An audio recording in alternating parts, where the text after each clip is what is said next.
Hello everyone and welcome to all of you in my channel. Myself Hardev Singh, and today I am going to discuss the next part from the Goods and Services Tax Act 2017. Under this video, I'll try to explain to you the meaning of IGST, CGST and SGST. So both these terms are used under the GST Act, and what is the meaning of these terms and when the IGST, CGST and SGST will implemented. All these terms I'll try to explain in this video. And मैंने एक previous video भी आपको दिया था part number 1, जिसके अंदर हमने goods and services act 2017 के कुछ पोर्शन किया था, जिसके अंदर हमने अंडरस्टैंडिंग उसकी देखी थी। मतलब ये समझा था कि जीएसटी एक्ट को कौन कौन सी चीजें जो जीएसटी एक्ट के अंदर कवर्ड है इन ब्रीफ। तो आज उसी का ही मैं पार्ट नंबर 2 लेके आया हूँ, जिसके अंदर हम देखेंगे कि वो जो जीएसटी एक्ट है उसके अंदर कौन कौन सी फर्दर, जैसे आईजीएसटी, सीजीएसटी, एसजीएसटी है, वो कब इंप्लीमेंट होगा, किस तरह से होगा, ये सारा कुछ अब हम देखेंगे इस पार्ट के अंदर। As well as I will also explain to you the advantages of GST under this video. So let's start with the topic.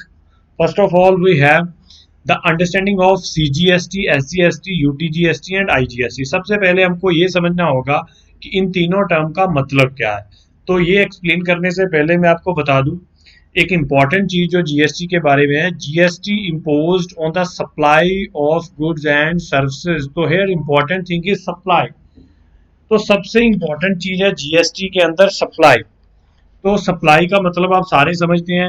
Supply का मतलब होता है transfer of goods and services as well as barter, exchange, sale. All these are covered under the scope of supply. तो जब goods और services supply होंगी तो supply के ऊपर ही जीएसटी इम्पोज होगा। So what is the meaning of supply और type of supply. तो सप्लाई कितने तरह की हो सकती है। There is two type of supply under the GST act. One is intra state supply, जिसको हम विद इन स्टेट बोल देते हैं। इंट्रा स्टेट का मतलब है when the goods are move और transfer from one city to another city but within the state। दोबारा सुनिए, when goods are to be moved from one city to another city but within the state, known as intrastate supply। and interstate supply refers to when goods are moved out of state or out of the country, that will consider interstate supply। तो ये दोनों को अलग अलग explain करने का मतलब क्या है, क्योंकि दोनों की ही अलग अलग प्रोविजन है। इंट्रास्टेट के अंदर अलग तरह से जीएसटी इम्पोज किया जाता है, इंटरस्टेट के अंदर अलग तरह से किया जाता है, वो हम आगे जाके देखने वाले हैं। तो इसलिए इन दोनों को सप्लाई को मैंने डिवाइड किया है दो पार्ट के अंदर, जो एक्ट के अंदर दिया हुआ है कि इंट्रास्टेट सप्लाई अलग है जीएसटी के एक्ट के अंदर और इंटरस्टेट सप्लाई अलग है, और दोनों का ये मतलब है। और टैक्स जो इम्पोज होगा only on the supply, this is the supply के ऊपर इम्पोज करने वाला टैक्स है जीएसटी टैक्स। तो नेक्स्ट हम देखते हैं मीनिंग ऑफ इंट्रास्टेट ट्रांजैक्शन। अब इंट्रास्टेट ट्रांजैक्शन कौन सी ट्रांजैक्शन है, इसको समझना होगा। So when the goods move from Amritsar to Ludhiana, suppose goods जा रही हैं, ट्रांसफर हो रही हैं, सप्लाई हो रही हैं from Amritsar to Ludhiana, both these district in Punjab. ये दोनों पंजाब के अंदर डिस्ट्रिक्ट हैं, सिटी हैं, पंजाब के अंदर ही है। मतलब पंजाब एक स्टेट है, ये दोनों उसके अंदर आने वाले डिस्ट्रिक्ट हैं। तो ये देखिए, ये सारा मान लीजिए, ये सारा जो है एरिया, ये सारा स्क्वायर बॉक्स जो दे रखा है, this one is a Punjab, ये सारा पंजाब है। एंड ये सिटी है अमृतसर, ये सिटी है Ludhiana with in the Punjab. तो अब गुड्स जो है वो ट्रांसफर हो रही हैं फ्रॉम अमृतसर टू लुधियाना। तो अब ये कौन सी ट्रांजैक्शन है जीएसटी एक्ट के अंदर, intra state transaction, because goods are move within the state but out of the city. State के अंदर है लेकिन एक सिटी से दूसरी सिटी के भीतर है, तो इसको हम बोल देते हैं intra state transaction. Now so intra state transaction के अंदर क्या आएगा, when goods move with in, we have already discussed, from one city to another city within the state।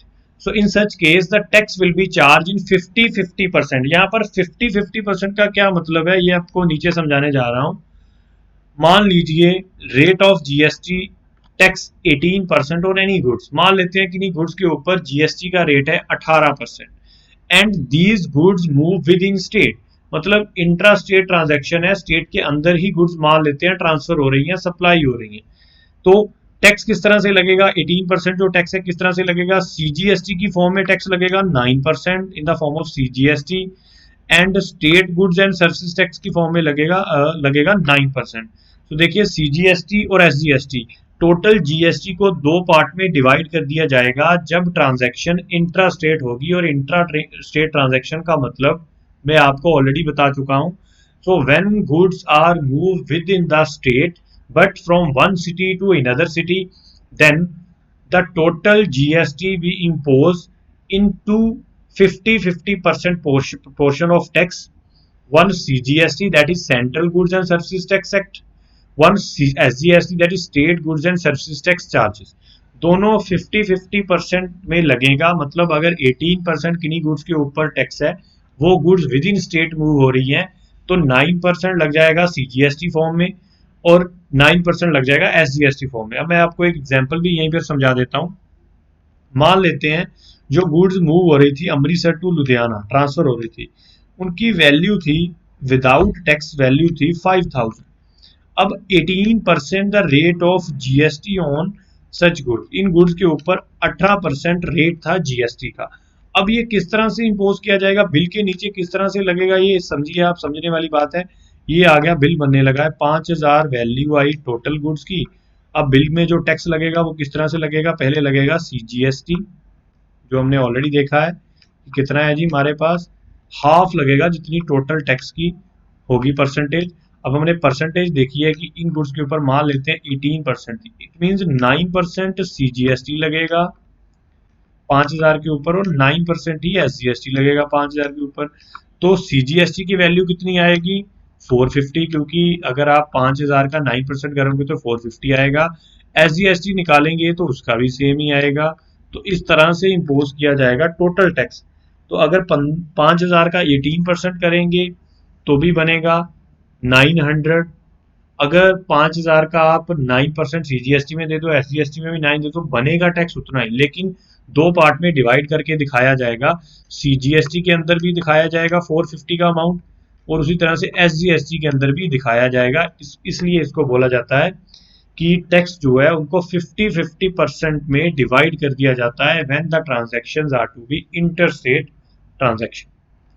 Now next one we have the interstate transaction. वो थी intrastate transaction, अब आ गई interstate transaction. तो interstate supply of goods and services is when the location, the important thing is when the location of supplier and the place of supply are different state. यहां से supplier goods भेज रहा है और यहाँ पर goods पहुंच रही हैं, वो दोनों ही स्टेट्स अलग अलग हैं, तो उस केस में इंटर स्टेट सप्लाई मान लिया जाएगा उस ट्रांजैक्शन को, और उसके अकॉर्डिंगली प्रोविजन इंप्लीमेंट होगी। As well as also in the case of export और import of goods and services, when the supply of goods or services made to or by SEZ unit, the transaction is assumed to be interstate। तो देखिए कौन कौन से case में interstate transaction होगी। When goods move from one state to another state, when goods are export और import. Export वैसे GST के अंदर एग्जाम्ड है, उसके ऊपर कोई टैक्स नहीं है, लेकिन फिर भी एक्सपोर्ट को कंसिडर करना है। एक्सपोर्ट और इंपोर्ट, गुड्स बाहर भेज रहे हैं, यहाँ बाहर से मंगवा रहे हैं, also cover under the scope of interstate transaction, as well as any goods and services delivered to the SEZ unit। SEZ here mean to say special economic zone। Then क्या लगेगा, तो देखिए फॉर एग्जांपल पंजाब है हमारा state of supply, यहाँ से supply हो रही है। उत्तर प्रदेश यूपी, यूपी वो स्टेट है यहाँ पर हम गुड्स मूव करवा रहे हैं, मतलब यहाँ पर हम गुड्स डिलीवर कर रहे हैं, बेसिकली वो स्टेट का नाम है यूपी। बायर जो है वो यहाँ का रहने वाला है बायर, सेलर जो रहने वाला है पंजाब स्टेट का। ये दोनों स्टेट अब अलग अलग हैं, तो नेचुरली सी बात है ट्रांजैक्शन क्या होगी, इंटर स्टेट ट्रांजैक्शन। तो सारे रूल लगेंगे इनके ऊपर इंटर सप्लाई वाले। तो देखिए when the goods move one state to another as well as import export, then the GST IGST is to be levied. तो क्या लगेगा इंटरस्टेट ट्रांजैक्शन के अंदर, आईजीएसटी, इसकी फुल फॉर्म क्या है जी, integrated goods and services tax. तो ये इकट्ठी लगेगी इसके अंदर। प्रीवियस जो हमने इंट्रा स्टेट में देखा था 50-50% करने की जरूरत नहीं है। अगर 18% रेट है तो पूरा 18% ही चार्ज होगा on the value of goods. तो इसको बोल देते हैं IGST, integrated goods and services tax. तो अब ये आप ध्यान रखेंगे, अगर आपको कोई बिल मिल रहा है जीएसटी वाला, तो क्लियर कट है। यहाँ तो आप बिल के ऊपर पार्टी का एड्रेस देख सकते हैं, स्टेट कोड भी लगा होगा जीएसटी नंबर के साथ। अगर वो नहीं देखना तो एक सिंपल मेथड है देखने का कि जो बिल है जो लोकल है या फिर आउट ऑफ स्टेट या आउट ऑफ कंट्री है। तो देखने का मेथड क्या है, अगर बिल के ऊपर सीधा लगा हुआ है आईजीएसटी तो इट मीन्स टैक्स को दो पार्ट में नहीं लगाएगा, इकट्ठा लगाया गया होगा, तो वो बिल होगा आउट ऑफ स्टेट या आउट ऑफ कंट्री का। इफ बिल के ऊपर मेंशन्ड है और टैक्स डिवाइड है in two parts, CGST and SGST, so understood है द बिल जो होगा वो लोकल होगा, विद इन द स्टेट होगा, आउट ऑफ स्टेट नहीं होगा, और उस ट्रांजैक्शन को बोला जाएगा intra state transaction. Now we have the benefits of GST. GST के कौन कौन से फायदे हैं? फर्स्ट बेनिफिट हुआ uniformity of tax rate and structure. So पहले मैं बता दूं कि जीएसटी एक्ट इंप्लीमेंट होने से पहले हमारे देश में वैट जो कि वैल्यू एडिड टैक्स था जो स्टेट के द्वारा लगाया जा रहा था, और सीएसटी, खास करके वैट के रेट जो थे अलग अलग थे। मतलब गुड्स के रेट जो थे स्टेट वाइज अलग अलग थे। पंजाब में मान लेते हैं, जैसे पंजाब की एग्जांपल लेता हूँ, पंजाब में जब वैट लगता था तब पंजाब में कपड़े के ऊपर कोई भी वैट नहीं था। टेक्सटाइल इंडस्ट्री जो कपड़ा मैन्युफैक्चर हो रहा था उसके ऊपर वैट नहीं था, लेकिन कुछ स्टेट्स में था। तो इस तरह से अलग अलग स्टेट्स के अलग अलग रेट से, लेकिन जैसे ही जीएसटी आया तो GST bring the uniformity in tax rate, जिनको हम ये भी बोल सकते हैं, जब ये लॉन्च किया गया था, जब जीएसटी एक्ट इंप्लीमेंट हुआ था, तो एक नरेंद्र मोदी जी ने बोला था वन नेशन वन टैक्स, मतलब भारत एक है तो उसमें टैक्स रेट और टैक्स की प्रोविजन रूल्स एक ही होगा। सो that's why it also brings the uniformity in the tax rate and the structure. Next one, removal of cascading effect. Cascading effect क्या होता है? इसको हम बोल देते हैं कंटिन्यूसली इंक्रीजिंग। तो जैसे मान लीजिए कि आप टैक्स दे रहे थे पहले पुराने मैकेनिज्म के अंदर, जो पुराना इनडायरेक्ट टैक्स था, उसमें आपको समझा देता हूँ एक एग्जांपल। अब आप सभी को मालूम है कि एक्साइज ड्यूटी लगती है मैन्युफैक्चरिंग के ऊपर। जब आर्टिकल्स बनते हैं, कोई प्रोडक्शन की जाती है, तब एक्साइज ड्यूटी लगती थी पहले। तो मान लेते हैं जी 10% रेट है एक्साइज ड्यूटी का, तो 100 रुपीज एक्साइज ड्यूटी लग गई हमारी 1000 की गुड्स के ऊपर। ये हमने मैन्युफैक्चर किया, ये हमारी 100 रुपीज इसके ऊपर 10% के हिसाब से एक्साइज ड्यूटी लगी। तो वैल्यू कितनी होगी हमारे पास? 1100 रुपये, ये वैल्यू हो गई हमारी, मान लेते हैं। अब जब एक्साइज लग जाती थी उसके बाद जब गुड्स बेचने जाते थे, हम सेल करने जाते थे, तो एक और टैक्स लग जाता था जिसका नाम होता था सेल्स टैक्स, जिसको हम वैट भी बोल देते थे। अब वैट मान लेते हैं इसके ऊपर 10% है, तो 10% और लगा दीजिए आप, तो आपका ये 10% होगा 1110। तो मतलब क्या हुआ कि ये आपका टोटल अमाउंट बन जाएगा 1210 रुपये। तो देखिए, आपने ध्यान से देखा होगा इस 1100 के अंदर 100 एक्साइज भी ऐड है, तो फिर 1100 के ऊपर आप 10% और लगा रहे हैं। तो इसका मतलब ये हुआ कि टैक्स के ऊपर टैक्स लगता जा रहा है कंटिन्यूसली। ये नहीं है कि 1000 के ऊपर आप पहले लगाएं 100, उसके बाद आप फिर 1000 के ऊपर ही वैट लगाएं। नहीं, वैट लगेगा एक्साइज ड्यूटी ऐड होने के बाद जो वैल्यू होगी। इट मींस टैक्स भी ऐड है उसमें, वैल्यू भी ऐड है। सो इसको हम बोल देते हैं tax on tax, continuously increasing. लेकिन जीएसटी में ये नहीं था, क्योंकि सिर्फ एक ही टैक्स था। अगर 1000 का आर्टिकल की आपको बेचना है, उसके ऊपर सीधा जो भी रेट होगा, एट प्रेजेंट जो भी रेट होगा उन गुड्स का जीएसटी का, वो सीधा उसके ऊपर लगेगा। मान लेते हैं 10% का, तो 10% सीधा लगेगा। तो इस तरह से कोई टैक्स अपॉन टैक्स वाली बात नहीं है, सिर्फ सिंगल टैक्स है GST. So that's why GST reduce the cascading effect. तो उससे प्रॉब्लम क्या थी? वैल्यू ऑफ द गुड्स भी increase with this, as well as tax upon tax, tax के ऊपर टैक्स था वो खत्म हो गया।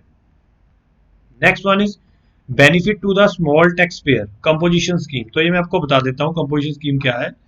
कंपोजिशन स्कीम उन पर्सन के लिए है जिनकी जो टर्नओवर है वो 1,50,00,000 से कम होगी एनुअल। तो उन पर्सन को कंपोजिशन स्कीम मिलेगी। इस स्कीम के अंदर टैक्स रेट बहुत ही कम है। 1% टैक्स रेट है फॉर द मैन्युफैक्चरर, ट्रेडर के लिए सिर्फ 2% रेट है, एंड होटल बिजनेस के लिए 5% रेट है if you are cover under this scheme. As well as if you are covered under the composition scheme, then you have to submit the GST return on quarterly basis, not on monthly basis। तो अगर आप इसके अंदर cover है तो आपको return monthly देने की जरूरत नहीं है, क्वार्टरली देनी होगी। सो दैट्स वाई डॉक्यूमेंटेशन भी इसके अंदर कम करनी पड़ेगी। तो ये बेनिफिट है इसका स्मॉल टैक्स पेयर्स को, जिनकी टर्नओवर जो है वो 1-1.5 करोड़ से कम है। नेक्स्ट है consumption based tax. that we have already discussed in the previous video कि this tax is based on the consumption. Consumption का मतलब होता है कि final burden of the tax on the consumption, जहां पर चीज कंज्यूम हो रही है, जो अल्टीमेट कंज्यूमर होगा उसके ऊपर ये टैक्स जो है वो बेस्ड है सारा। अगर मान लेते हैं कि सपोज आप गुड्स खरीद रहे हैं पंजाब से और वो उत्तर प्रदेश में आप मूव कर रहे हैं, तो यूपी में उत्तर प्रदेश में माना जाएगा प्लेस ऑफ कंजप्शन, तो उसी के हिसाब से आईजीएसटी एंड सीजीएसटी लग जाएगा। Next one, export to be zero rated.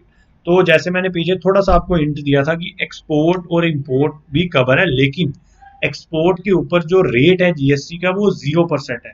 हमने देखा था कि जीएसटी के अंदर 5 रेट है, 0%, 5% एंड 12%, 18%, 28% एंड एक स्पेशल रेट था 3%।